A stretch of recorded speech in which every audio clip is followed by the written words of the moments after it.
প্রয়োজনে রিক্সা কিংবা ভ্যান চালিয়ে খাবেন, তাও সুদ কিংবা হারামের দিকে যাবেন না। কথায় আছে হারামের আরাম নেই।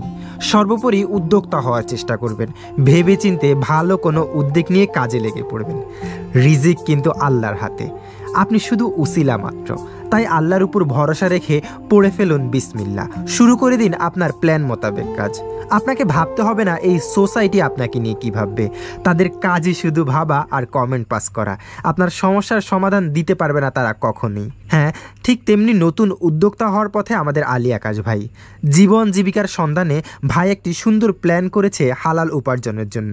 তাই তো সেই প্ল্যান মোতাবেক আমরা চলে আসলাম মেকানিক্যাল দোকানে টুকিটাকি কাজ সারতে।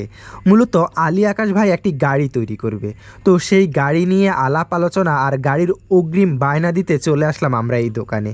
কী গাড়ি, কিসের গাড়ি, কিসের জন্য ব্যবহার করা হবে সেটা না হয় আপাতত নাই বললাম, ধীরে ধীরে আপনারা সবাই জানতে পারবেন।